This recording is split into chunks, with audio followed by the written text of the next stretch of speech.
Hope you guys are doing fantastic. So we are looking at the backbeat in this video. It could be a very, very essential tool. Let's check it out.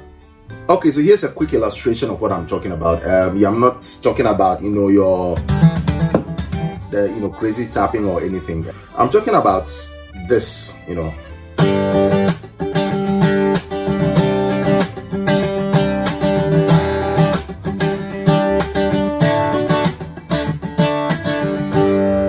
You've heard that before. Let's use a song. Let's look at "Let It Rain" by Michael W. Smith.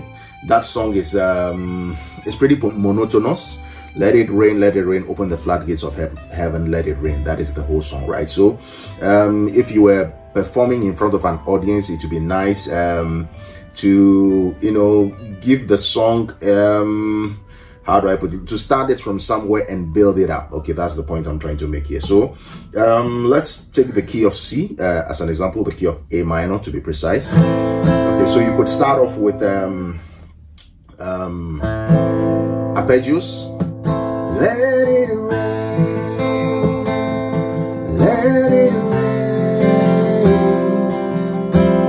open the floodgates of heaven. Okay, so let's say you've done that once or twice, you want to build it up, and you are not very technical as far as singing is concerned. You don't do a lot of riffs and runs. Yeah, so yes, so next, building it up, you could do your strumming, so let it rain,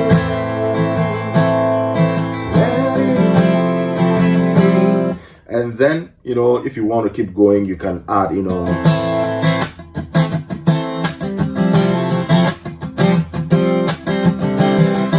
okay, so that's what we are going to learn how to do in this video, if you can do that. So it's a very essential tool, like I was saying in the beginning of this video.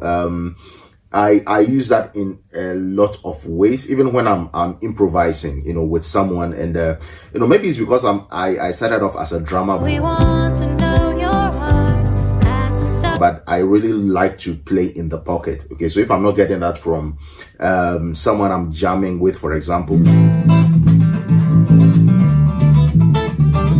I try to improvise and still do that. I've been practicing this for a while, so you're going to thank me later if you keep going with this. Okay, so let's take a look at how to do that if it's new to you. Yeah, so the technique is has to do with some muting.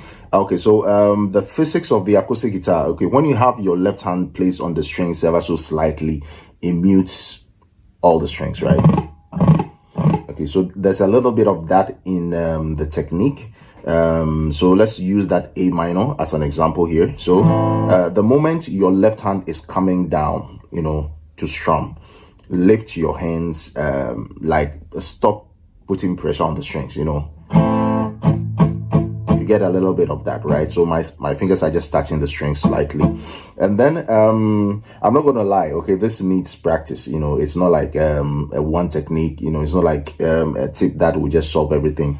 You need to practice this. Okay, so yeah, so that's the first thing. The next thing, as your left hand is coming down the strings, okay, so it's like you're choking the strings, sort of. You want to do this. Okay, so keep playing this sound in your mind, and find a way to achieve that. It's a bit hard to explain, but you just have to practice it to get it. Okay, so the moment my left hand is coming down the strings, I mute the strings with my palm, okay, the side of my palm. Okay, so it sounds like that. So you can do this with any strum pattern, okay.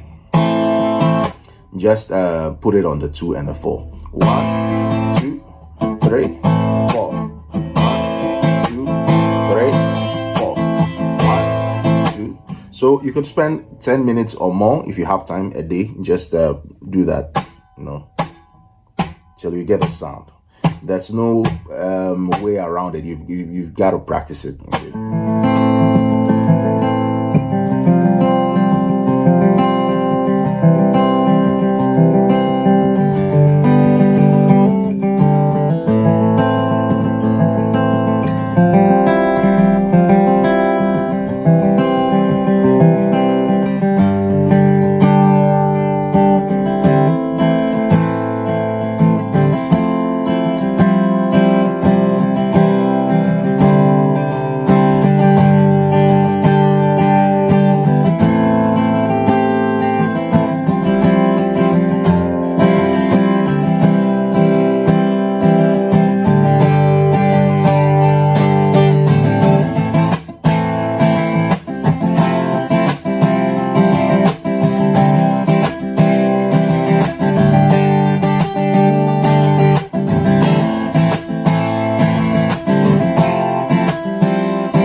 So go practice that. We're going to be doing more stuff like this later, the tapping thing as well. Nothing crazy, just add some, spice into your playing, like same progression actually.